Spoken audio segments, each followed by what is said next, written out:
अस्सलामुअलैकुम and a very good morning. जागो लाहौर में आप सबको खुशामदीद कहते हैं जनाब। मैं हूँ मुनीबा आसिफ, इस उम्मीद के साथ कि आप लोग जहाँ कहीं भी होंगे खुशबाश होंगे और आज का आपका दिन बहुत बहुत बहुत ही खुशगवार गुजरेगा। आज भी जनाब हम एक ऐसे मौजू पर बात करेंगे जो बज़ाहिर बहुत बड़ा और पेचीदा लगता है, लेकिन अगर हम ज़रा सा गौर करें तो ये हमारे रोज़मर्रा की ज़िंदगी से जुड़ा हुआ है। मैं बात कर रही हूँ आज की ज़िंदगी के नित नए अखलाकी पहलुओं की। आज के दौर में जहाँ हम एक क्लिक के फासले पर दुनिया के किसी भी कोने से हम लोग जुड़ जा सकते हैं, वहाँ ये सवाल भी उठता है कि हम इस आलमगीरियत के तमाम पहलुओं को सही तौर पर समझ रहे हैं क्या, और सबसे अहम कि क्या हम इसके नुकसानात पर भी गौर कर रहे हैं। बिलाशुबा इस टेक्नोलॉजी ने दुनिया को एक छोटी सी बस्ती बना दिया है जिसमें मालूमात, तिजारत, ख़यालों और चीज़ों का जो तबादला है ना बड़ी आसानी से हो जाता है। मगर इसके साथ साथ कुछ चैलेंजेस भी आते हैं। उनमें से एक है सकाफ़ती हम आहंगी और मकामी रिवायात से दूर होना। मिसाल के तौर पर पाकिस्तान जैसे मुल्क में जहाँ हमारी सकाफ़त और हमारी रिवायात की जुड़ी सदियों पुरानी है, हमें ये देखने की ज़रूरत है कि आलमगीरियत के इस तेज़ रफ्तार दौर में हम अपनी पहचान कैसे खो रहे हैं और उसे कैसे हम बरकरार रख सकते हैं। क्योंकि दुनिया चाहे कितनी ही सगी बन जाए, हमें अपने घर की बुनियादों से जुड़े रहना चाहिए। और ये बुनियादें दरअसल है क्या? ये बुनियादें हमारी सकाफ़त हैं, हमारी ज़ुबान है और हमारे रस्म व रिवाज हैं। और सच कहूँ तो इनकी हिफाजत करना ही हमारी सबसे बड़ी ज़िम्मेदारी आती है।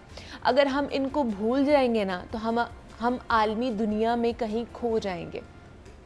एक दिलचस्प मिसाल हमारे अपने ही शहर लाहौर की है कि यहाँ पर क़दीम बाज़ारों की जगह अब आप देख सकते हैं कि जदीद शॉपिंग मॉल्स ने ले ली है, जो बज़ाहिर एक तरक्की की अलामत समझे जाते हैं। मगर इसने जो है ना हमारी सकाफ़त और हमारी तारीख़ से हमें दूर कर दिया है। दूसरी जानिब हम अपने सकाफ़ती विरसे से दूर होते जा रहे हैं। शायद अब लाहौर के जो तारीख़ी मकामात हैं उनके मुतालिक सही इल्म किसी के पास भी नहीं होगा। आप ख़ुद देखें कि क्या हमें नहीं पता होना चाहिए कि हम जिस जगह पर रह रहे हैं वो कितनी इम्पॉर्टेंट है, वो कितनी पुरानी है, यहाँ क्या कुछ हुआ करता था और क्या कुछ ऐसा है जिसे होते रहना चाहिए था। दूसरी तरफ आलमगीरियत ने हमारी मुआशी नाहमवारी को भी बढ़ावा दिया है। बाहर के मुल्कों की बड़ी बड़ी कंपनीज़ हमारे मुल्क में कारोबार करती हैं और मुनाफा कमाती है, मगर यहाँ की जो मुकामी कंपनीज़ हैं वो नुकसान में रहती हैं। अगर फॉर एग्ज़ाम्पल खाने पीने के रेस्टोरेंट्स की मिसाल ले लें तो बहुत बड़े बड़े जो इंटरनेशनल चेन्स हैं, कंपनीज़ हैं, वो सारे ग्राहकों को अपनी रुख कर लेती हैं, जबकि हमारे जो रिवायती खाने हैं उनको हम भूलते जा रहे हैं। मैं ये नहीं कह रही आप लोगों को कि ये बिल्कुल आप लोग सख्त बन जाएं या चीज़ें खाना छोड़ दें या कहीं जाना छोड़ दें, बिल्कुल ना अपने आप को बदलें। कहने का मतलब महज इतना है कि कुछ चीज़ों पर कभी समझौता नहीं हमें करना चाहिए, उन पर बस हमें अड़ जाना चाहिए। इसीलिए कभी कभी जो बदलती दुनिया है ना, उसमें कभी कभी अपने आप को ना बदलना भी एक फ़न होता है और इसी फ़न में हमारी असलियत है।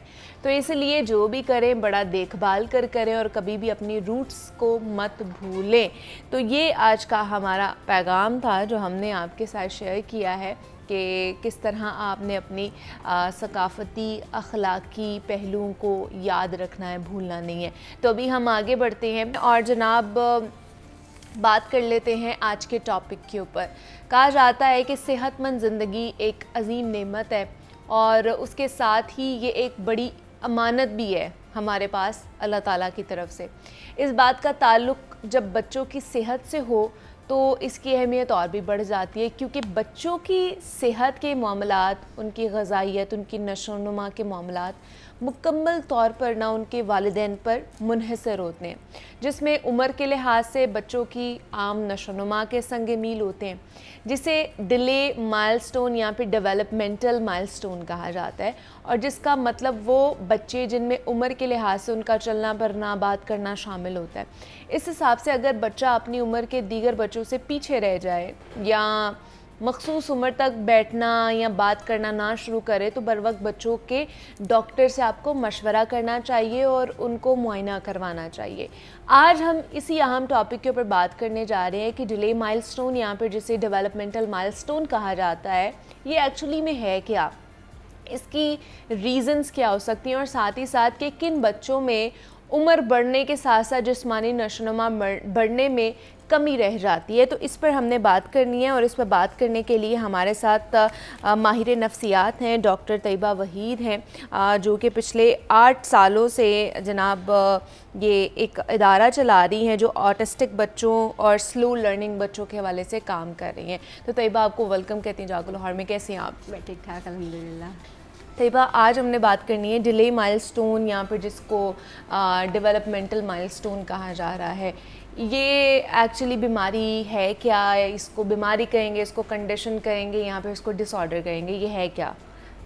एक्चुअली जो है चाइल्ड डेवलपमेंटल डिसऑर्डर जो है वो बाय बर्थ, यानी कि हमें 0 to 12 मंथ्स में बच्चे को मॉनिटर करना होता है। जैसे जब बच्चा पैदा होता है तो वो क्राई करता है, ठीक है ना। इट्स मीन के उसकी जो ऑक्सीजन होती है वो पूरी बॉडी को जो है मिल जाती है।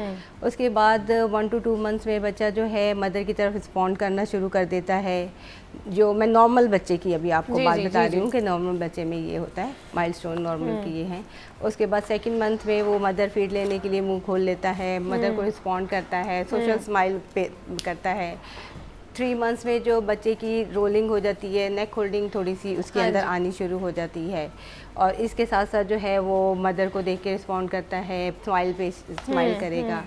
और 6 मंथ्स में जो है वो बच्चा जो है वो सिटिंग में आ जाता है, यानी कि बैठना शुरू हो जाता है, या कोशिश करता है थोड़ा सा कि बैठना शुरू करेगा, या सहारे के साथ हम उसको बिठाएं तो वो बच्चा बैठ जाता है।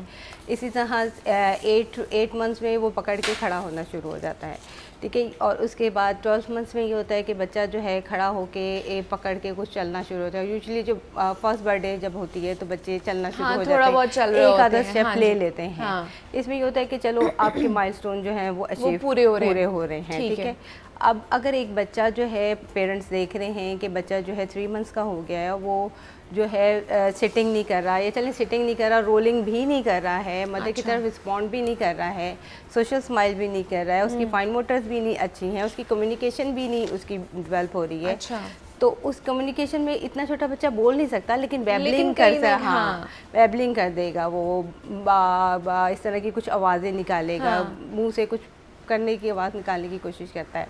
तो जो है अगर पेरेंट्स देख रहे हैं कि बच्चे के अंदर प्रॉब्लम आ रही है तो उनको कंसल्ट करना चाहिए, क्योंकि वो यूजुअली वो डॉक्टर्स के तो जा ही रहे होते हैं, उनके इंजेक्शन चल रहे होते हैं, उनके सारा कुछ वो हो रहता है, तो कंसल्ट करना मतलब चाहिए। ये 3 महीने से ही वालिदैन को थोड़ा बहुत अवेयर होना चाहिए कि बच्चा किस तरह की एक्टिविटी कर भी रहा है या नहीं कर रहा है, ठीक है ना। वो पकड़ लेता है, चीज़ों को होल्ड कर देता है, मदर या एक्सप्रेशंस दे रहा है या हंस रहा है मदर को देख के कि नहीं, या फिर ये है कि बच्चा अगर कुछ भी नहीं आप आवाज़ दे रहे हैं, बच्चा रिस्पॉन्ड नहीं कर रहा, दरवाज़ा हम बच्चा जब न्यू बॉर्न भी होता है तो दरवाज़ा बंद करते हैं तो ब्लिंक करता है, आइज ब्लिंक करता है, इट्स मीन कि इसकी हेयरिंग बेहतर है, हेयरिंग है, क्योंकि जब तक बच्चा सुनेगा नहीं, हेयरिंग नहीं होगी तो वो बोलेगा कैसे, ठीक है। ये टेस्ट हम ज़रूरी नहीं है कि हम किसी डॉक्टर के पास जाएं या थेरेपिस्ट के पास जाएं, तो ये पेरेंट्स खुद भी जो है ना कर सकते हैं कि जो है उनकी जो है वो इस चीज़ को वो देख लें कि हाँ हमने आवाज़ दी, उसने अगर नहीं जवाब नहीं देगा लेकिन आपको स्माइल तो करेगा ना, बिल्कुल ऐसे ही ब्लिंक करेगा, उसके जेस्चर से हमें पता चल जाएगा कि बच्चे को वाकई ये सुन रहा है, हमारी बात को रिस्पॉन्ड कर रहा है। थोड़ा सा बड़ा होता है बच्चा, मदर के जो बाल नोचने शुरू कर देता है, कपड़े पकड़ना शुरू कर देता है। 6 to 8 मंथ्स में वो उसके अंदर होती है कि जी वो किसी दूसरे बंदे के पास नहीं जाता, घर वालों के साथ जाता है, थोड़ा जब अवेयर होता है तो वो 3rd पर्सन के पास नहीं जाता है, जाते हुए थोड़ा सा हेजिटेट करता है। तो ये चीज़ें जो है हमारे लिए होती हैं कि बच्चे को जो है ना पेरेंट्स अगर अर्ली इंटरवेंशन कर लें, मैं बार बार ये बात करूँगी कि अर्ली इंटरवेंशन बहुत ज़रूरी है। ठीक है। पेरेंट्स अगर बैठे हुए कि चलो कोई नहीं, वो वाला बच्चा हमारा जो था ना, हाँ, वो लेट बोला था, ये भी बोल लेगा, वो लेट चला था, ये भी चलेगा। हो सकता है कि ये बच्चा चल ले, ठीक है, और हो सकता है मे भी ना चले। अगर हमने अर्ली इंटरवेंशन करनी है तो, या नहीं की तो ये हो सकता है कि ये ज़्यादा वर्सन केस में भी चला जाए। अच्छा, अब ये मुझे बताएं कि इनकी रीज़निंग क्या हो सकती है, ख़ास तौर पर ये जो डिले माइलस्टोन्स आ जाते हैं, तो बच्चों में क्या ऐसा प्रॉब्लम होता है जिसकी वजह से ये चीज़ें होती हैं? देखिए, बहुत मल्टीपल प्रॉब्लम्स हो सकते हैं, मसलन कि डिप्रेशन ड्यूरिंग प्रेगनेंसी, मदर को डिप्रेशन हो गया है, ठीक है। अच्छा। या मेडिकेशन उन्होंने ऐसी ले ली है, या बच्चा रोया नहीं जब पैदा हुआ था, उसको फौरी तौर पे नर्सरी अच्छी चाहिए थी, हमने किसी ऐसी जगह करवा लिया डिलीवर जहाँ पे नर्सरी नहीं थी, बच्चे को नर्सरी के तक लेके जाते या चाइल्ड स्पेशलिस्ट के आते आते बच्चे के अंदर जो प्रॉब्लम्स आ गई, अच्छा। उनको आप कैसे मैनेज करेंगे। इसलिए जब भी कहा जाता है कि बच्चे को कभी भी आप डिलीवर करवाएं तो एक अच्छी जगह करवाएं जहां नर्सरी अच्छी हो। अच्छा, जब बच्चा डिलीवर होता है तो बच्चे का रोना लाजमी होता है। जी जी जी, उस वक्त ये होता है कि ऑक्सीजन फुल बॉडी को सप्लाई हो जाती है। अच्छा। एक नेचुरल प्रोसेस है ना कि बच्चा जब पैदा होता है तो रोता है, हाँ। ऐलान करता है कि मैं दुनिया में आ गया हूँ, ठीक है ना। वो उससे ये होता है कि ऑक्सीजन फुल बॉडी में जाती है और ब्लड सर्कुलेशन और ये सारा कुछ सिस्टम चल पड़ता है। और अगर बच्चा नहीं रोता है तो ये भी एक अलार्मिंग सिचुएशन होनी चाहिए पेरेंट्स के लिए और इवन दो के डॉक्टर्स के लिए भी, क्योंकि उस वक्त तो डॉक्टर्स के पास होता है ना बच्चा। होता है जी, वो डॉक्टर पेरेंट्स को तो पता नहीं होता है, या अटेंडेंट जो होते हैं उनको भी नहीं पता होता, तो ये डॉक्टर्स के लिए भी बहुत इंपॉर्टेंट है कि वो भी इस चीज को एड्रेस करें। और अगर एड्रेस हो गया है तो वो आप पेरेंट्स को बताएंगे कि आपके बच्चे को ये प्रॉब्लम है। अच्छा, मैं आपको एक बात बताऊं कि जो डाउन सिंड्रोम होता है वो बाय बर्थ डाउन सिंड्रोम होता है। अच्छा। जब बच्चा पैदा होगा ना, और ड्यूरिंग प्रेगनेंसी भी पता चल जाता है कि वो डाउन सिंड्रोम का बच्चा, लेकिन ये कि डॉक्टर्स नहीं बताते हैं। वो पूरी प्रेगनेंसी मदर जो है इसी और डिप्रेस होगी कि जी बच्चे को मेरे प्रॉब्लम है। तो ये क्या डॉक्टर को पता नहीं चलता है या डॉक्टर को पता होता है और वो सिर्फ सोशल प्रेशर की वजह से कि माँ के ऊपर पड़ेगा उसकी वजह से नहीं बताते? अल्ट्रासाउंड में पता चल जाता है उन्हें। अच्छा। कि पता चल जाता है कि जी बच्चा डाउन सिंड्रोम है। लेकिन वो नहीं, पाकिस्तान में नहीं बताते कि जी आपका बच्चा इस तरह का है। इवन जब बाय बर्थ पैदा होता है तो जब डॉक्टर के हाथ में आएगा तब भी वो फिजिकल फीचर्स ही उसके ऐसे होते हैं, तो वो बच्चा पता चल जाता है। लेकिन उस वक्त भी डॉक्टर्स नहीं बताते कि आपका बच्चा डाउन है और आपको इसके साथ ये ट्रीटमेंट करनी पड़ेगी। कुछ ऐसे बाद वो फिर डॉक्टर्स को दिखाते हैं, पेडियाट्रिशियंस को या किसी को, या कोई बता देता है फैमिली में या कुछ इस तरह, तो इस तरह फिर उनको पता चलता है कि जी ये हमारा बच्चा डाउन है। अच्छा, अब जैसे आपने कहा कि अर्ली स्टेजेस पे अगर बच्चे को लेकर आया जाए तो काफ़ी हद तक बेहतर हो सकता है। सिर्फ कंडीशन उसकी बेहतर हो सकती है उस बच्चे की, या फिर कहीं ना कहीं आगे जाके वो चीज़ दोबारा से ट्रिगर कर सकती है उस बच्चे को कि उसके स्पीच डिले आ रहा है या आगे, या वो नॉर्मल हो जाएगा बाकी बच्चों की तरह? टोटली डिपेंड करता है उसकी कंडीशन पे और उसकी सेवेरिटी पे कि बच्चा कितना है। और अगर हम उसको कर देते हैं, बेहतर हो जाता है, हमारे स्कूल में आ रहा है या कहीं भी थेरेपी सेंटर में जा रहा है, थेरेपिस्ट के पास जा रहा है, तो फॉलोअप ज़रूरी होता है। अच्छा। अब बच्चे पेरेंट्स कहते हैं कि जी चलो अब कुछ थोड़ा बहुत लिखने लग गया, थोड़ा बहुत बोलने लग गया, तो नॉर्मल स्कूल में डाल दें। अब वो नॉर्मल जो टीचर्स होती हैं वो तो 25-30 बच्चों के एक सर्कल में उनको पढ़ा रही होती हैं, उन्होंने ब्लैक बोर्ड पर लिख के सारा वही काम करवाना होता है। लेकिन अगर उनको साथ साथ उनकी थेरेपिस्ट भी चलते जाएँ और नॉर्मल स्कूल में भी चलते हैं, जो बीच में कुछ थोड़ी बहुत प्रॉब्लम रह जाती है तो वो इस तरह वो ट्रिगर आउट हो जाती है और वो बेहतर हो जाते हैं, इम्प्रूव हो जाते हैं। ये नहीं होता कि कुछ जैसे ऑटिस्टिक बच्चे हैं उनको लाइफ टाइम हम चाहिए होती है। अच्छा। कि जी लाइफ टाइम आपको इनके साथ गाइडेंस चाहिए होती है। सीपी बच्चे हैं, सीपी के लिए भी जो है ना लाइफ टाइम आपको चाहिए होती है, क्योंकि वो मल्टीपल डिसऑर्डर होता है ना सीपी में। बाजू का ये बच्चा होता है फिजिकली प्रॉब्लम होती है, उसमें जो है हेयरिंग भी हो सकती है या आई का भी हो सकता है प्रॉब्लम। ठीक है। तो अगर उसके अंदर मल्टीपल प्रॉब्लम है तो वो फिर उसको थेरेपिस्ट भी लेके चलेगा, स्पीच थेरेपी भी चलेगी, फिजियोथेरेपी भी चलेगी, सारा कुछ उसको चलेगा। अच्छा, तो इसमें सिर्फ बच्चे की थेरेपी होती है, काउंसलिंग होती है, या फिर उनमें उनको मेडिकेशन भी दी जा रही होती है?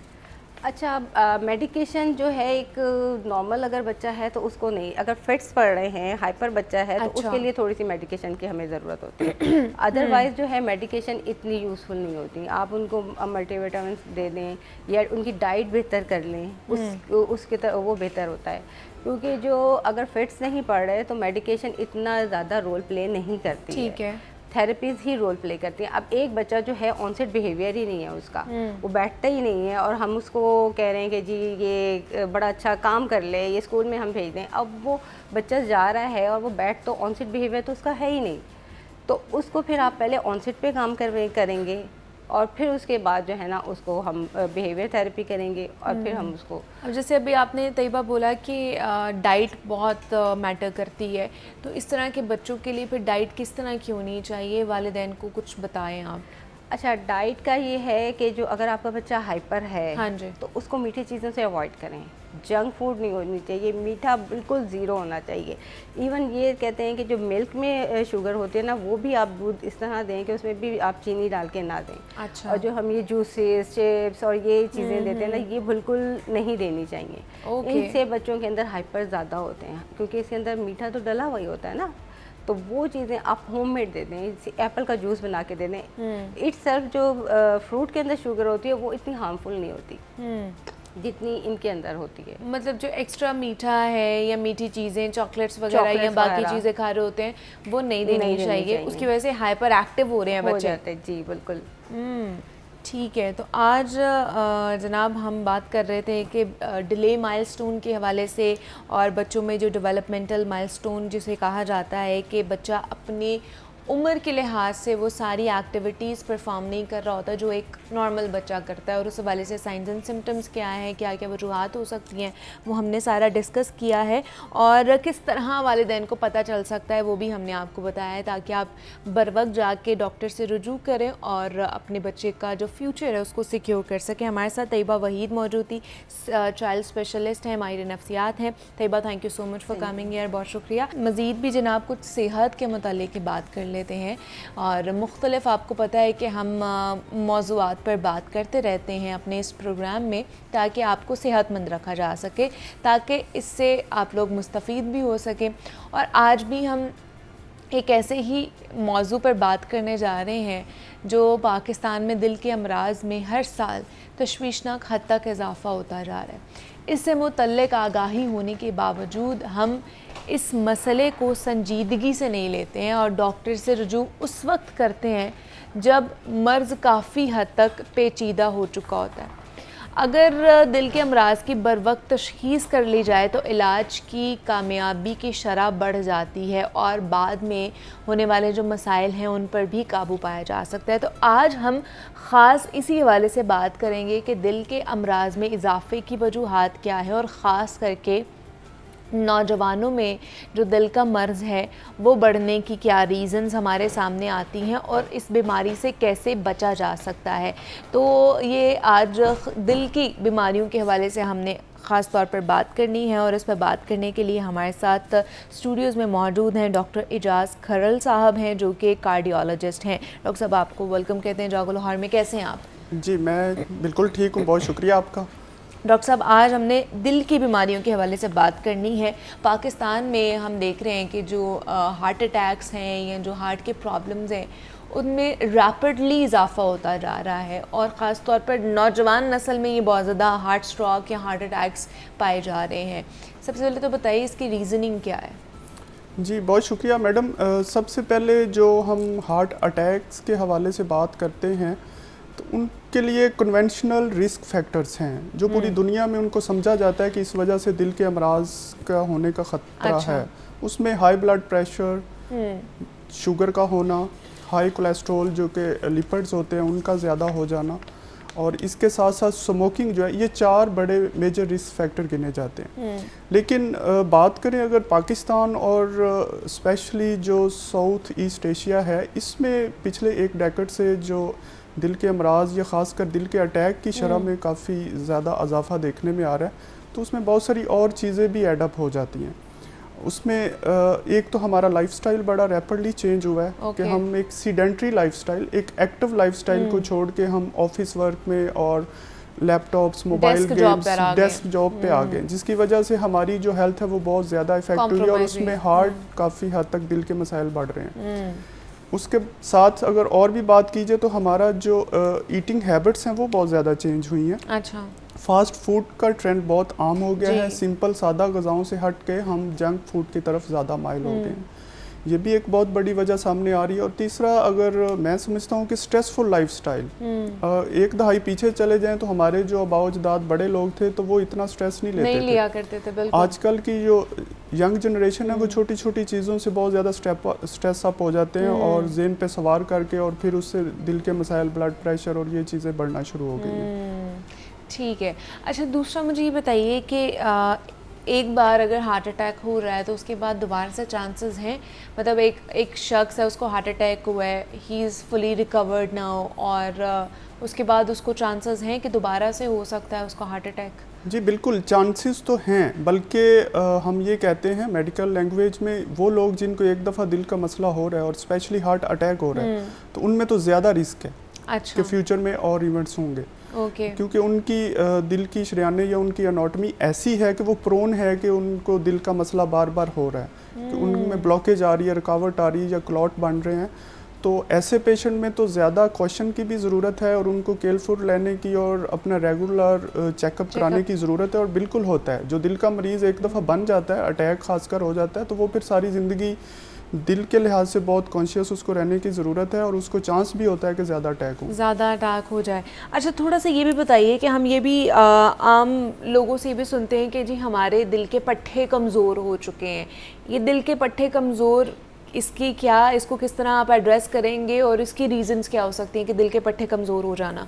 जी बिल्कुल, इसमें दो वजूहात हैं। एक तो जब हार्ट अटैक होता है ना, तो फौरी अगर उसका प्रॉपर इलाज मीन के मरीज़ जो है अगर हॉस्पिटल पहुंचता है और उसकी एंजियोग्राफी या जिस नाली की ब्लॉकेज की वजह से हार्ट अटैक हुआ है अगर वो ओपन नहीं होती, ओपन होने के दो तरीके हैं, या तो हार्ट अटैक का इंजेक्शन लगता है जो उस क्लॉट को डिसॉल्व करता है, पिघला देता है और नाली चालू हो जाती है, खुल जाती है। अच्छा। तो उससे दिल के पट्टे वीक होने से या डैमेज होने से बच जाते हैं और उसका पंपिंग मुतासर नहीं होती।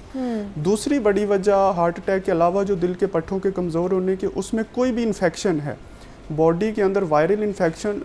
पिछले 2-3 साल पहले जब कोविड आया तो बहुत सारे लोगों के दिल इफ़ेक्ट हुए क्योंकि कोविड वायरस ने हार्ट के पट्टों को भी मुतासिर किया। अच्छा। वो तो एक कोविड वायरस था, इसके अलावा भी बहुत सारे अननोन वायरसेस हैं जो कि हार्ट के पट्टों पे इफेक्ट कर जाते हैं। ओके। इसके अलावा अगर बात की जाए तो बहुत सारी ऐसी अमराज हैं जो भी सम टाइम दिल के पट्टों को इफेक्ट करती हैं, जैसे कि शुगर। अच्छा। थायराइड, गिल्लड़ का मसला होता है तो वो भी बहुत सारे मरीजों के दिल पे इफेक्ट कर जाती है और उनका दिल वीक हो जाता है और फैल के फिर उसकी पंपिंग डाउन हो जाती है। तो ये बहुत सारी रीजंस हैं अदर देन हार्ट अटैक। अच्छा। तो जब हार्ट वीक हो जाता है, उसके पट्टे डैमेज हो जाते हैं, तो वो बड़ी ही अनफॉर्चुनेट बात होती है कि वो रिकवरी में नहीं आते। वो उस जगह पे स्टेबल रह जाए, मेडिकेशन से मरीज चलता रहे, तो वो कह लें कि एक मौजज़ा होता है। अदरवाइज वो फिर दिल डाउन होते होते फिर डेली एक्टिविटी, जो डेली लाइफ की एक्टिविटी बंदा उससे भी कासिर हो जाता है और डिपेंडेंट होना शुरू हो जाता है। तो इसका मतलब अगर आपके दिल के पट्टे कमज़ोर हो गए हैं तो इसका कोई इलाज है, फिर इसको किस तरह बेहतर किया जा सकता है? इलाज तो है, जिस तरह हम हर मर्ज़ में देखते हैं कि इलाज परहेज से शुरू होता है कि पहले तो आपने अपनी एक्टिविटीज़ को लिमिटाइज़ करना है। किसी की जॉब ऐसी है कि वो हैवी वेट उठाता है या एक्सर्ट करता है तो उसको सिंपल जॉब पे आना पड़ेगा जो कि जस्ट सीडेंटरी टाइप हो। अच्छा। बैठ के ऑफिस वर्क टाइप, इस हैवी काम नहीं करना, हैवी नहीं फिर कर सकता क्योंकि उसको सांस फूलेगा और वो उसके लिए काबिल बर्दाश्त नहीं होगा। अच्छा। एक तो लाइफस्टाइल चेंज करना होगा, दूसरा फिर मेडिकेशन का रोल आता है। अब बहुत सारी अच्छी और कह लें कि इफ़ेक्टिव मेडिसिन आ गई हैं और बहुत सारे मरीज़ उनसे बहुत ज़्यादा मुस्तफ़ीद भी होते हैं और उनको फाका हो रहा होता है। कुछ लोग होते हैं अनफॉर्चुनेटली जिनका दिल फिर इतना डैमेज हो जाता है कि दवाइयों को भी रिस्पॉन्ड नहीं करता। अच्छा। वो फिर भी मेडिसिन प्रॉपर ले रहे हैं, परहेज़ भी कर रहे हैं, लेकिन उनकी दिल की कैफियत बेहतर नहीं हो रही होती।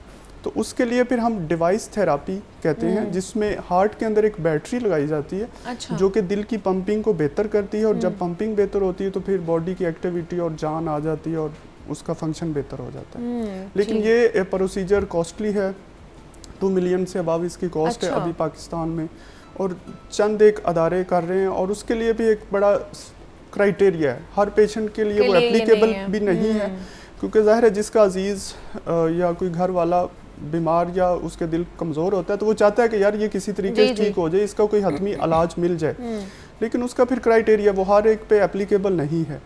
उसको फिर हम मज़ीद टेस्ट करते हैं कि यार ये पेशेंट बेनिफिट हो सकता है तो इस पे ये इन्वेस्ट गवर्नमेंट करे तो इसको फ़ायदा है, इसको फ़ायदा हो। अच्छा डॉक्टर साहब, अब इसके जिस तरह हमने इलाज की बात की है, अब एक ट्रांसप्लांट आ जाता है, हार्ट ट्रांसप्लांट, एक बाईपास आ जाता है। अब अगर ट्रांसप्लांट या सबसे पहले बाईपास की अगर बात कर ली जाए तो ये किस कंडीशन में या किस स्टेज पर आपकी हार्ट की प्रॉब्लम पहुंच जाती है तो तब जाके आप बाईपास करवाते हैं? जी, एक्चुअली बाईपास आम जो फहम टर्मिनोलॉजी है, इसको जो भी ओपन हार्ट सर्जरी है मरीज़ और मोस्टली हमारी आवाम ये समझती है कि वो बाईपास है। हाँ जी। एक्चुअली हार्ट की सर्जरीज बहुत सारी हैं और उनमें एक बाईपास है। अच्छा। बाईपास मीन कि जिस तरह हम देखते हैं कि हमारी कोई भी सड़क है और उसमें रश ज़्यादा ब्लॉकेज है तो हम उसको बाईपास करके ट्रैफिक को दूसरी तरफ डाइवर्ट कर देते हैं। अगर इसको मैं आम तरह समझा सकूँ तो वो ये है। तो वो आर्टरी हार्ट की वो शरेयान जिसमें ब्लॉकेज है या एक से ज़्यादा जब शरेयानें ब्लॉकेज का शिकार होती हैं तो फिर हर जगह स्टेंट नहीं डाला जाता, उसमें प्रेफरेबली बाईपास ऑप्शन होती है कि वो एरिया जो ब्लॉक है उसको एक और शरेयान लगा के उस ब्लॉक्ड एरिया को बाईपास करके आगे जो नॉर्मल हेल्दी एरिया वहाँ से ब्लड की सप्लाई को जारी कर दिया जाता है। तो ये एक हार्ट का जो बाईपास है, ये एक टर्मिनोलॉजी। इसके अलावा बहुत सारी सर्जरीज जो हार्ट से रिलेटेड होती है, किसी का पैदाइशी सुराख है अगर बच्चे का दिल के अंदर तो वो भी एक ओपन हार्ट सर्जरी के ज़रिए ठीक हो रहा होता है। अच्छा। बाज़ दफ़ा ये होता है कि किसी के वेल्व डैमेज है, लीक हो रहा है या तंग हो गया, तो valve is something different thing और जो हार्ट की शरेयान है वो एक और चीज़ है। अच्छा, तो वेल्व रिप्लेसमेंट जो सर्जरी होती है, नया वेल्व डलता है, मेटेलिक वेल्व होता है, वो भी ओपन हार्ट सर्जरी से हो रहा होता है। तो ये हार्ट की सर्जरीज है डिफरेंट। अगर बात हार्ट ट्रांसप्लांट की जाए तो वो तो उस वक्त है जब जिस तरह हम बात कर रहे थे कि दिल के पट्टे वीक हो गए। हाँ जी। अब जब दिल के पट्टे वीक हो गए हैं तो वो तो रिकवरेबल नहीं है, हमने बात की। अब जब रिकवरेबल नहीं है तो उसकी जो अल्टीमेट थेरापी है, समटाइम वो डिवाइस थेरापी भी काम नहीं करती जो हम बैटरी टाइप लगाते हैं। जी जी। उससे भी वो जो कमज़ोर दिल है वो पूरा काम नहीं करता, तो उसमें फिर ऑप्शन आती है कि आप हार्ट ट्रांसप्लांट कर लिया जाए। हार्ट ट्रांसप्लांट अभी तक शायद पाकिस्तान में एक आध हुआ था जो कि फॉरनर ने आके NICVD कराची में किया था। अभी उसके लिए लेजिस्लेशंस और जितने भी रिसोर्सेज हैं वो अभी पाकिस्तान में नहीं है। अच्छा। डेवलप्ड कंट्रीज़ में इक्का दुक्का होते हैं लेकिन वो अभी फ्रीक्वेंट नहीं है। अच्छा, तो ये क्या इसका सक्सेस रेट इतना ज़्यादा नहीं है या ये बहुत ज़्यादा एक्सपेंसिव है हार्ट ट्रांसप्लांट कराना? नहीं, उसमें सारे फैक्टर्स ही हैं। सक्सेस रेट भी एक चीज़ है, उसके अलावा अवेलेबिलिटी, कॉस्ट इफेक्टिवनेस। दुनिया में ये होता है कि लोग अपना हार्ट डोनेट करते हैं जो टर्मिनल स्टेज पे होते हैं, किसी का गुर्दे फेल है लेकिन दिल ठीक है, तो वो अपनी नसीहत में लिख जाते हैं कि जी ये मेरा दिल किसी मरीज़ को दे दिया जाए। तो पाकिस्तान में ये चीज़ें अभी इस तरह नहीं परवान चढ़ी, जिसकी वजह से अगर किसी को ज़रूरत भी है तो हार्ट कोई होगा तो उसको ट्रांसप्लांट करेंगे। बिल्कुल। तो ये भी फैक्टर्स हैं। फिर डेफिनेटली एक्सपर्टीज़ आ जाती हैं, सर्जन्स और सारी चीज़ें जो रूटीन में ऑपरेट हो रहे होते हैं उनकी सक्सेस रेट ज़्यादा होती है। जो इक्का दुक्का होना है, साल में 10 साल में एक होना है, तो फिर उसकी सक्सेस रेट तो डेफिनेटली वो नहीं होगी। अच्छा, बाईपास में भी मैंने बहुत से ऐसे पेशेंट्स देखे हैं जिनके 2-2, 3-3 बाईपासेस हुए हुए हैं, तो वाकई ऐसा होता है और उनका सर्वाइवल रेट फिर कितना होता है? हाँ, ऐसे ही है। एक्चुअली हम समझ लेते हैं कि एक दफ़ा एक मरीज़ का बाईपास या मरीज़ का हो गया तो वो फिर ऑप्शन ख़त्म है। एक्चुअली ऐसा नहीं है। ये एक मिसपरसेप्शन है, ये मिसकॉन्सेप्ट है कि हम एक चीज़ ज़हन में बैठाई हुई है। मैं आपके प्रोग्राम के ज़रिए आवाम को ये भी बताना चाहता हूँ कि कोई चीज़ हतमी नहीं है। अगर किसी का बाईपास हो गया है तो वो दोबारा भी हो सकता है, दोबारा ब्लॉकेज आती है, दोबारा स्टेंट भी डाल जाते हैं, बाईपास के ऊपर हम स्टेंट भी डाल देते हैं। और सम टाइम किसी को स्टेंट डाल जाता है स्टार्ट में, लेकिन वो बार बार स्टेंट ब्लॉक हो रहा है या उसकी किसी दूसरी शरेयान में प्रॉब्लम आ रही है तो उसको हम बाईपास की तरफ भी ले जाते हैं। ये नहीं होता, मरीज अक्सर क्वेश्चन करते हैं कि जी अच्छा स्टेंट डाल गया अब तो बाईपास नहीं हो सकता। बाईपास की अलहदा इंडिकेशन है, बाईपास भी होते हैं स्टेंट के ऊपर और समटाइम बाईपास हुए हुए के ऊपर स्टेंट भी डलते हैं, तो वो दोनों ऑप्शन बार बार भी हो जाती है। अब जाहिर है जिंदगी है, उसको किसी तरीके से लेकर तो चलना है। तो इसका मतलब एक सर्वाइवल रेट यहाँ पर सक्सेस रेट कितना ज़्यादा है अगर बाईपास की बात की जाए? और एक बंदा जिसका एक दफ़ा अगर हो गया है बाईपास, तो वो और कितनी दफ़ा बाईपास करवा सकता है, जो उसके लिए कह लें कि एक बेनिफिशियल भी हो सकता है, और उसके बाद अगर इतने उसने बाईपास करा लिए तो उसके बाद बिल्कुल चांसेस नहीं है कि दोबारा कर सके? अभी तक मेरे ख्याल से 2 से ज़्यादा सर्जरीज तो नहीं, हम मोस्टली नहीं देखी। अच्छा। बहुत ही रेयर होगा कि तीसरी हार्ट सर्जरी हो रही है या बाईपास हो रहा है। मोस्ट ऑफ द टाइम एक ही हार्ट का जो बाईपास हुआ होता है, उसके बाद फिर मोस्टली पेशेंट क्योंकि सर्जरी बहुत बड़ी है और जब ये सर्जरी होती है तो ऑलमोस्ट बॉडी मशीन्स पे होती है। हार्ट लंग मशीन होती है जो कि सारी बॉडी की सर्कुलेशन को कंट्रोल कर रही होती है ना, तो वो एक सर्जरी मेजर सर्जरी है, उससे रिलेटेड बहुत सारी चीज़ें हैं। फिर पेशेंट की एज बड़ी मैटर करती है कि एक का 20 साल की उम्र में अगर बाईपास हो रहा है तो शायद वो 50 साल तक दूसरा भी टॉलरेट कर ले। लेकिन एक पेशेंट जिसका 60 साल की उम्र में बाईपास हो रहा है तो वो 70 साल के बाद तो फिर बॉडी के बाकी ऑर्गन भी उतने ही वीक हो चुके होते हैं, फिर वो रिस्की हो जाता है। तो एज फैक्टर एक काफ़ी लिमिटिंग फैक्टर है जिसके बार बार सर्जरी की वजह नहीं हो सकती। उसके अलावा हार्ट की खुद की कंडीशन है, जिस तरह हम पहले कह रहे थे कि जो वीक हार्ट है उसमें सक्सेस रेट कम होता है। अच्छा। वो जो हेल्दी हार्ट है, अटैक हुआ है लेकिन हार्ट की पंपिंग डाउन नहीं है, या एंजियोग्राफी हुई है तो दिल की शरियानों में ब्लॉकेज आई है लेकिन अटैक नहीं हुआ, तो उसको हम थोड़ा सा जल्दी सोच लेते कि यार कल को अटैक ना हो जाए तो इसको फौरी हल कर लिया जाए, इसका बाईपास करवा लिया जाए। तो उस सर्जरी के साथ सक्सेस रेट बहुत अच्छा होता है। दिल वीक ना हुआ और एक टाइम बाईपास जो हार्ट अटैक से पहले हो जाता है उसकी सक्सेस रेट ज़्यादा है। अब जैसे आपने कहा कि हमारे यहाँ पे पाकिस्तान में ख़ास तौर पर हार्ट डोनेट करने का रुझान नहीं है, तो अगर एक बिलफर्ज अगर कोई फौत हो रहा है, डेथ हो गई है उसकी, तो उसकी कितनी देर बाद उसका जो हार्ट है वो सेहतमंद है या काम कर रहा है और उसको डोनेट किया जा सकता है? हाँ, बॉडी का कुछ ऑर्गन का एक टाइम लिमिट है। जिस तरह आई भी लोग डोनेट करते हैं, इसका सबसे ज़्यादा टाइम है 6 आवर्स तक आप उसको रिमूव कर लें तो उसको प्रिजर्व कर लिया जाता है। कुछ केमिकल्स होते हैं जो कि उसको लाइव रखते हैं ना, उसके सेल्स को डेड नहीं होने देते। हार्ट, लिवर, किडनीज, इनका टाइम थोड़ा है। अच्छा। इसी तरह ब्रेन, हार्ट का जो सबसे कम है, इनके पट्टे जल्दी डैमेज हो जाते हैं। तो जैसे ही I think within 1 hour अगर किसी की डेथ हो रही है तो उसके हार्ट को फौरी निकाल के प्रिजर्व करना चाहिए। ठीक है, विद इन 1 आवर वो हाँ हो सकता है, आप उसको कर सकते हैं, तो वो काम आ सकता है किसी और के कि अगर आपने किसी को डोनेट करना है तो। हमारे साथ डॉक्टर एजाज खड़ल साहब मौजूद थे, कार्डियोलॉजिस्ट हैं। हार्ट प्रॉब्लम्स पे हमने बात की है कि किस तरह हार्ट प्रॉब्लम्स को एड्रेस किया जाना चाहिए और ये बीमारियां बढ़ती क्यों जा रही हैं। डॉक्टर साहब बहुत शुक्रिया आपके वक्त का कि आप यहाँ पर आए। यहाँ पर लेते हैं एक छोटी सी ब्रेक, मिलते हैं इस ब्रेक के बाद।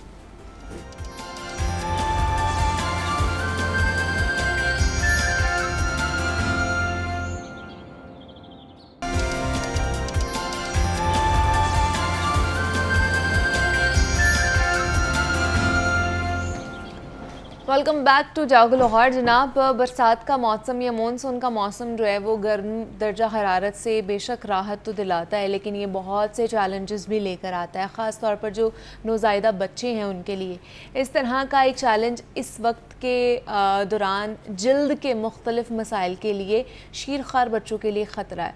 उनकी बहुत सेंसिटिव स्किन होती है और स्किन के मसाइल से निमटने के लिए ख़ुसूसी तौर पर उनकी देखभाल की ज़रूरत होती है, जो बरसात के मौसम की नमी और नमी की वजह से बढ़ जाते हैं। मिसाल के तौर पर आपने देखा होगा कि जिन बच्चों को पैम्पर्स लगाए जाते हैं, नैपी पहनाई जाती है, उनकी वजह से होने वाली जो नमी है उसके नतीजे में डायपर रैशेज़ हो जाते हैं, जिससे डायपर वाले हिस्से में ख़ास तौर पर रैश हो जाते हैं, लाली आ जाती है, बहुत से बच्चों को सोजिश हो जाती है और ये बहुत ज़्यादा पेनफुल प्रोसीजर भी होता है। अक्सर बच्चों की स्किन पर खुश्क सफ़ेद धब्बे वालिदैन के लिए परेशान कुन हो सकते हैं, लेकिन ये अक्सर बेज़रर और काबिल इलाज होते हैं। ये जो पैचेस होते हैं ये मुख्तलिफ हालात के नतीजे में हो सकते हैं, बशमूल एक्जिमा, खुश्क जल्द, यहाँ पर फंगल इन्फेक्शन भी बच्चों को हो सकता है।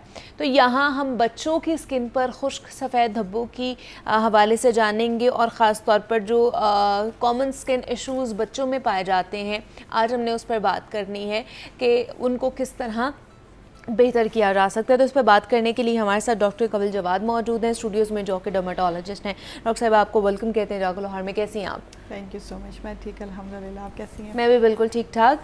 डॉक्टर कवल, बच्चों के हवाले से मतलब हम तो फिर भी अपना ख्याल रख लेते हैं और बहुत हमने इसके ऊपर बात की है कि लड़कियों ने या बड़े लोगों ने किस तरह अपनी स्किन का ख्याल रखना है। बच्चों के हवाले से आज हमने बात करनी है, उनकी स्किन प्रॉब्लम्स कैसी हो सकती हैं। सबसे पहले बात कर ले अब, जैसे वो डायपर और नैपी वाली मैंने बात की है कि जब बच्चों को डायपर्स लगा रहे होते हैं तो वो जो उनकी वो जगह होती है डायपर वाली, वहाँ पर उनको रैशेस हो जाते हैं। इसकी क्या वजह है?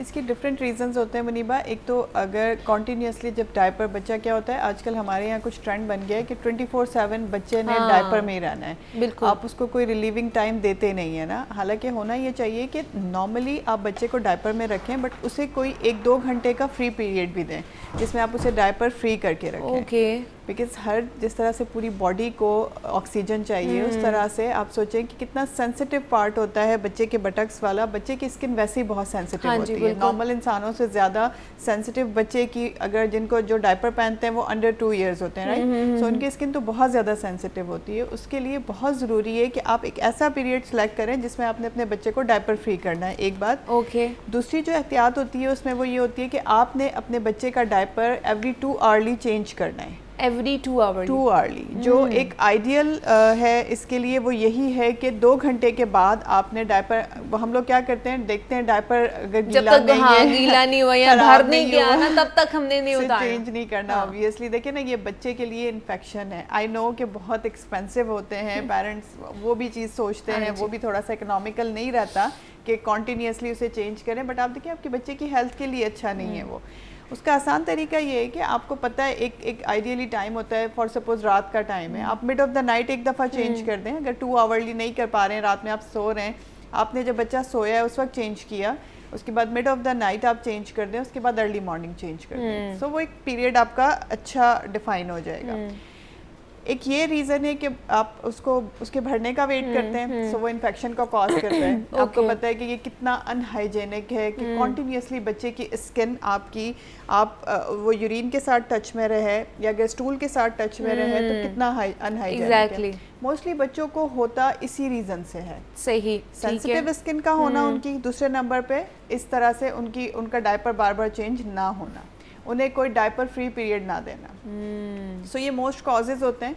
लेकिन इसका तरीका जैसे मैंने आपको बताया कुछ हाइजीन है, और उसके अलावा आप क्या कर सकते हैं अगर फिर भी आपके बच्चे को रैशेज हो रहे हैं तो उसके लिए बहुत सारे ऐसे ओवर द काउंटर चीज़ें मौजूद हैं जो आप अपने घर में बच्चे के लिए लेके रख सकते हैं। काफ़ी क्रीम्स हैं, जैसे बड़ी फेमस सी है, लाइक उसमें कोई इतना मेडिकेटेड नहीं है, सूडो क्रीम के नाम से। एग्जैक्टली आपका एक ये पैटर्न होना चाहिए, बिकॉज मैंने अपने बेटे के लिए यूज़ किया है, मुझे पता है इसका कि इसका फायदा लेकिन लोग क्या करते हैं, वो सूडो क्रीम लगा कर भी बच्चे को पैम्पर लगा देते हैं। नहीं, मतलब आप सूडो क्रीम लगा के उसे एक तो वो पैम्पर फ्री पीरियड दे सकते हैं। अच्छा। दूसरा आप ये भी कर सकते हैं, ये तरीका भी ठीक है कि आपने उसे वॉश किया, जब वो ड्राई हुआ एरिया आपने वहाँ सूडो क्रीम अप्लाई की और उसके बाद उसे पैम्पर कर दिया। अच्छा। लेकिन चेंज आपने 2 घंटे के बाद या 3 घंटे बाद ही करना है, राइट। सो सूडो क्रीम लगा के भी पैम्पर करना इट्स अ गुड थिंग, आप कर सकते हैं इस तरह से।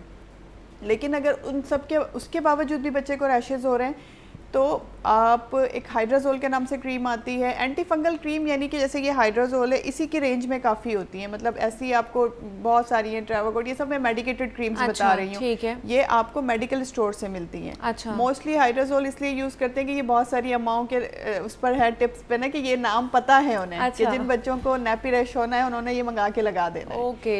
सो वो भी एक कॉमनली यूज़ की जाती है और वो ठीक है। ठीक है, मतलब इससे कोई मतलब स्किन का कुछ इफेक्ट तो नहीं होता है, ये नहीं होता, सेफ है बच्चों के लिए। होता है, बट ये कि अगर फिर भी उसके बावजूद भी आपके बच्चे को रैशेज हो रहे हैं 2 से 3 दिन इस्तेमाल करने के बाद भी, आप सारी एहतियात भी कर रहे हैं, हाइजीन का भी ख्याल कर रहे हैं और आपने सूडो क्रीम भी लगा ली या इस तरह से कोई एंटी फंगल भी लगा ली, तो भी आपके बच्चे को रैश है, तो बेहतर है कि आप उसे उसके डर्मेटोलॉजिस्ट को दिखाएं। अच्छा। ये बहुत ज़रूरी होता है। उसका रीज़न ये है कि अगर ये रैश बढ़ेगा तो ये इन्फेक्शन में चेंज हो सकता है।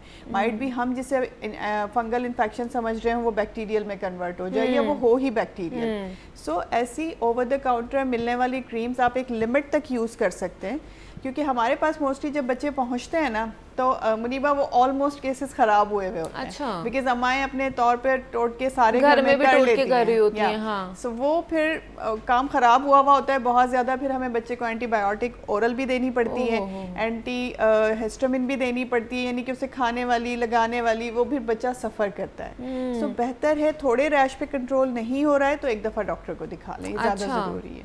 अच्छा। So these are the main things जिनकी वजह से रैशेज होते हैं। थोड़ी सी एहतियात और थोड़ी सी केयर आपके बच्चे को इन प्रॉब्लम से बचा सकती है। अब जैसे मैं बात कर रही थी कि स्किन इश्यूज, एक्जिमा भी एक प्रॉब्लम है स्किन इशू का, ये भी बच्चों में हो सकता है? बिल्कुल हो सकता है। एक्जिमा छोटे बच्चों को हो सकता है। अगर कुछ बच्चे ऐसे होते हैं जिनकी खासतौर पे मदर को अगर प्रॉब्लम हो, बिकॉज एटॉपिक डर्माटाइटिस एक ऐसी बीमारी है, एटॉपी का मतलब होता है जिसका कॉज आपको नहीं पता। अच्छा। राइट। और डर्माटाइटिस यानी कि स्किन का इन्फेक्शन। सो एटॉपिक डर्माटाइटिस एक ऐसी बीमारी है जो कि मदर को होती है और मदर से बच्चों में ट्रांसमिट हो जाती है। आपने देखा होगा बहुत सारे बच्चे ऐसे हैं जिनकी स्किन पैदा होते साथ ही ड्राई होती है, पैदा होते साथ ही वो इची भी रहती है, पैदा होते साथ ही उनको जगह जगह पे जख्म भी बने रहते हैं। उनकी स्कैल्प आपने देखा होगा कि स्कैल्प येलो कलर की होती है। बिल्कुल जो पैदा होने वाला बच्चा होता है उसका अक्सर बच्चों का होता है कि उनकी स्कैल्प पूरी येलो होती है। अच्छा। यानी कि वो जैसे हम डैंड्रफ कहते हैं उसके वो क्लिपर से बने हुए होते हैं। ओके। सो इस तरह के इश्यूज बच्चों में माँ से ट्रांसमिट होते हैं।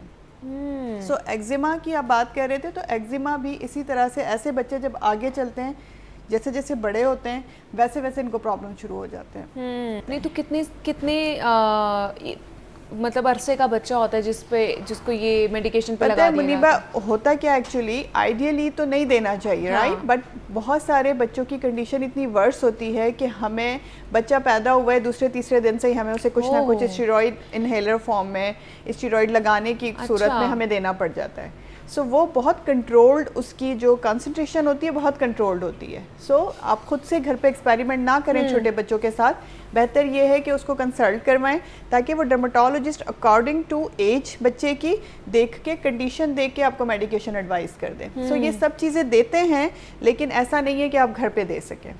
मतलब अंडर ऑब्जर्वेशन डॉक्टर की दे सकते हैं आप, घर में खुद कभी भी इस तरह का कोई भी तरीका मॉइस्चराइज अगर आप रखेंगे बच्चे को तो मोस्टली उसे इश्यूज नहीं होते। ऐसे बच्चों को मैंने जैसे आपको बताया था कि उनका जो स्कैल्प होता है ना वो येलो कलर का होता है, क्रडल कैप कहते हैं हम उसे। उसमें क्या होता है कि पूरी ये स्कैल्प येलो येलो सी आपको बाकायदा पीले रंग की फील होती है, उसके ऊपर छिलके बने हुए होते हैं। अच्छा। तो ये बच्चे जिनको सेबोरिक डर्माटाइटिस इसे हम कहते हैं, और इसमें बेसिकली क्या होता है, डर्माटाइटिस अगेन मतलब स्किन का इन्फेक्शन, सिबोरिया यानी कि वो जो छिलके छिलके बने हुए हैं, ऐसे बच्चों को, या फिर एटॉपिक डर्माटाइटिस के अलावा भी बहुत सारे बच्चों को ये क्रडल कैप हो सकता है। ठीक है। ऐसे बच्चों के लिए आपको क्या करना चाहिए कि सबसे पहले उन्हें ऑयलिंग करें, रात में अच्छी तरीके से ऑयलिंग करके उसके बाद नेक्स्ट मॉर्निंग में जब भी बच्चा उठता है, जैसा भी वेदर है अकॉर्डिंग टू वेदर, आपने उसको ठंडे या गर्म पानी से उसको वॉश करवाना है। ठीक है। फिर पूरी बॉडी को दोबारा से आपने ऑयलिंग कर देनी है। सो उस बच्चे को आप जितना ज़्यादा ऑयलिंग में रखेंगे उतना ज़्यादा उसका ये प्रॉब्लम दूर हो जाएगा। ठीक है। लेकिन अगर 1 वीक गुजरने के बाद भी आप ये घर में कर रहे हैं और ये नहीं ठीक हो रहा है, तो अगेन मैं यही कहूँगी छोटा बच्चा है कि आपने डर्मेटोलॉजिस्ट को कंसल्ट करना है, वो फिर अकॉर्डिंगली एंटी फंगल उन्हें देख के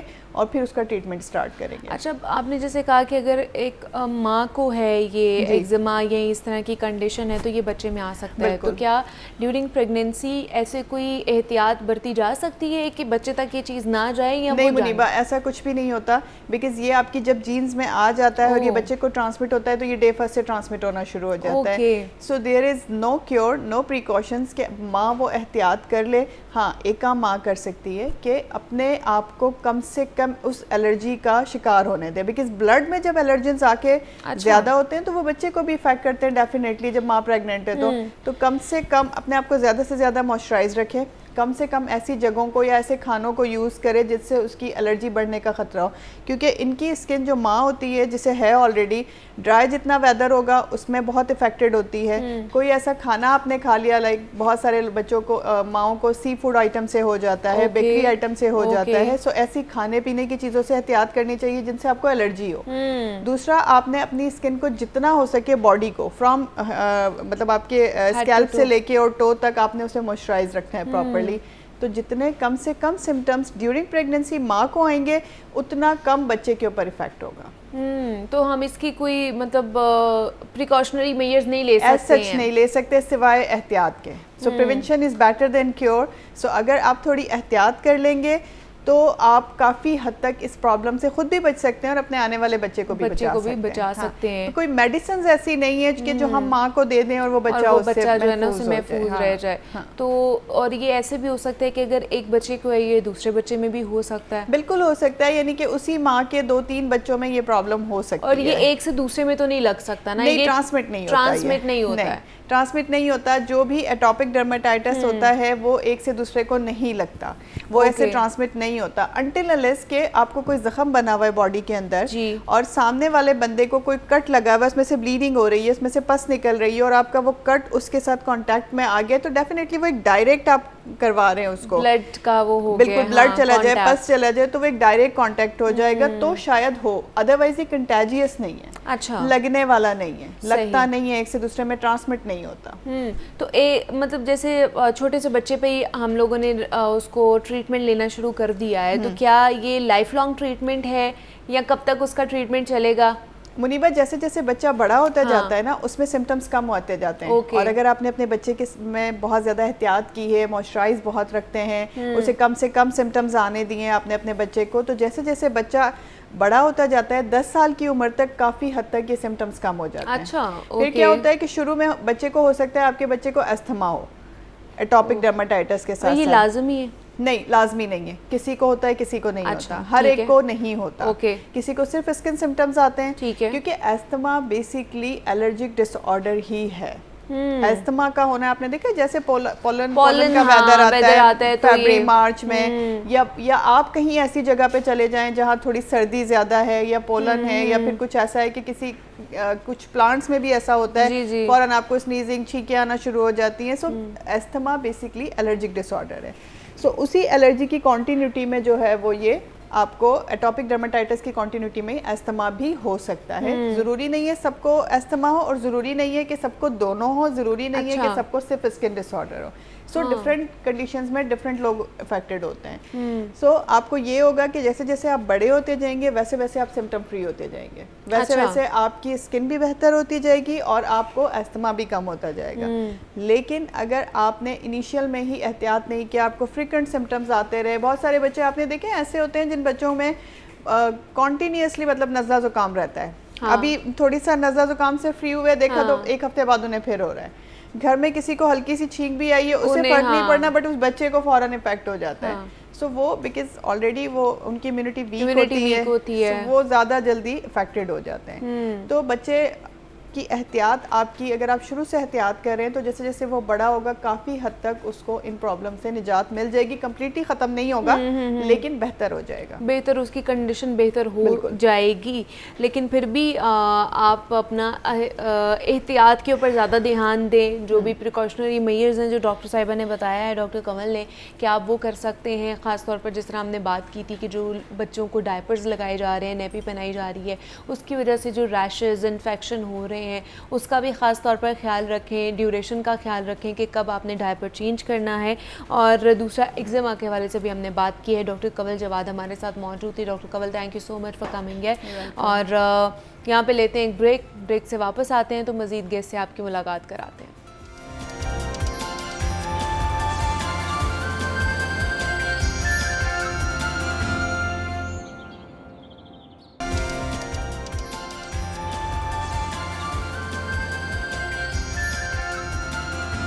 वाह जी वाह, क्या बात है। वेलकम बैक टू जागो लाहौर।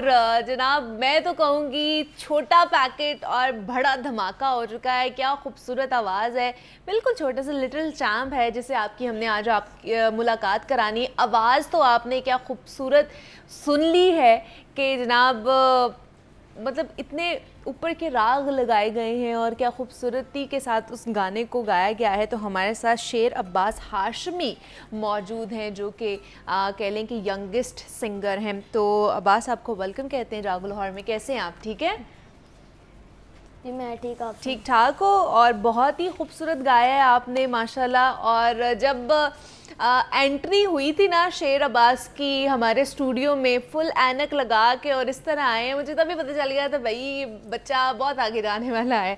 तो शेर अब्बास क्या क्या करते हो आप? क्या पढ़ रहे हो? स्टडी कर रहे हो साथ साथ? जी 5th क्लास में हूँ। 5th क्लास में पढ़ते हैं आप? ओके। तो कैसे शौक कैसे आया सिंगिंग का, गाना गाने का? मेरे पापा गाते हैं। अच्छा, वो भी गाते हैं? मैं उनको उनको देख देख कर आपको भी शौक आ गया? जी। वाह जी वाह। तो उन्हीं से सीखा है आपने? पापा ही सिखाते हैं मुझे। पापा ही सिखाते हैं और उन्हीं से सीखा है। वाह जी वाह। और इतनी अच्छी आवाज़ है, तो कैसे टाइम मैनेज कर लेते हैं कि साथ पढ़ाई भी करते हैं और साथ ही साथ सिंगिंग भी करते हैं? मैं रात को अपनी रिहर्सल करता हूँ। रात को रिहर्सल करते हैं? रोज़ करते हैं? जी। वाह जी वाह। और किसको ज़्यादा पसंद करते हैं? कौन से सिंगर को सुनते हैं आप? मैं सारों को सुनता हूँ। सबको सुन लेते हैं? जी। हाँ, वो ज़्यादातर पाकिस्तानी हैं या और भी लोगों को सुनते हैं?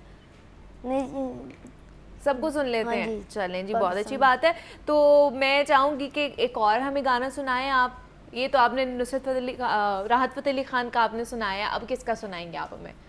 मैं आपको असद अब्बास को सुनाता हूँ। चलें जी। बहुत ही अच्छा गाया है आपने शेर अब्बास। तो कब से गा रहे हो आप? कब से प्रैक्टिस कर रहे हो गाने की? अभी मैं कितने 4 साल साल के की हो? उम्र से हूँ। 4 साल की उम्र से गाना शुरू किया। अभी कितने साल के हो? मैं 12 ईयर हूँ। 12 इयर्स के हो, ठीक है। तो अब आगे भी इसी को परस्यू करना है या आगे साथ कुछ और भी बनना है आपने? हाँ, नहीं आ गई यही। सिंगिंग ही करनी है आगे? सिंगिंग करनी। लेकिन पढ़ाई भी साथ साथ ही जी, आपने पढ़ाई भी करनी करनी ज़रूर है। ये नहीं है कि अगर आपने सिंगिंग कंटिन्यू करनी है तो आप पढ़ाई को फोकस नहीं करेंगे, पढ़ाई के ऊपर भी फोकस आपने करना है, ठीक है। तो क्या एक्टिविटीज़ क्या होती हैं इसके अलावा? आपकी एक्टिविटीज़ क्या होती हैं? मैं कुछ भी नहीं, बस रिहर्सल करता हूँ। बस सिंगिंग ही करते हैं और कुछ पसंद नहीं है? बस सिंगिंग पसंद है? वाह जी। पढ़ाई भी बड़ी पसंद है। पढ़ाई भी पसंद है? चले, ये भी अच्छी बात है। तो पढ़ाई में कौन सा सब्जेक्ट ज़्यादा अच्छा लगता है? मैथ्स। मैथ्स अच्छा लगता है, चलो दैट्स गुड। तो ये मुझे बताएं, खाने में क्या पसंद है आपको? मुझे ये बिरयानी पसंद है। बिरयानी पसंद है? ये बिरयानी पसंद है या हर तरह की बिरयानी पसंद है? नहीं, ये बिरयानी। ये बिरयानी पसंद है, क्या बात है। तो स्कूल जाते हो तो स्कूल जाके बच्चे फिर कहते हैं कि हमें भी सिखाओ या हमें भी सिंगिंग करके सुनाओ? हाँ जी, वो कहते हैं ज़्यादातर। टीचर्स भी डिमांड करती हैं हाँ कि जी। शेर अब्बास आओ हमें कोई गाना सुनाओ? चलें, दैट्स गुड। तो शेर अब्बास हमारे लिए बहुत सारे गाने जो है ना वो आज रिहर्सल उसकी करके आए हैं। तो एक इनका ट्रैक है, वो हमने आपको सुनाना है, लेकिन मैं यहाँ पे आप लोगों से इजाज़त लूँगी और अपना बहुत सारा ख्याल रखिएगा। थैंक यू सो मच शेर अब्बास आपका यहाँ पर आने का। आपने अपनी पढ़ाई ज़रूर कंटिन्यू रखनी है। जाते जाते आपका एक और हम गाना सुनते जाएंगे। अपना बहुत सारा ख्याल रखिएगा। अल्लाह हाफ़िज़। ओवर टू यू शेर अब्बास।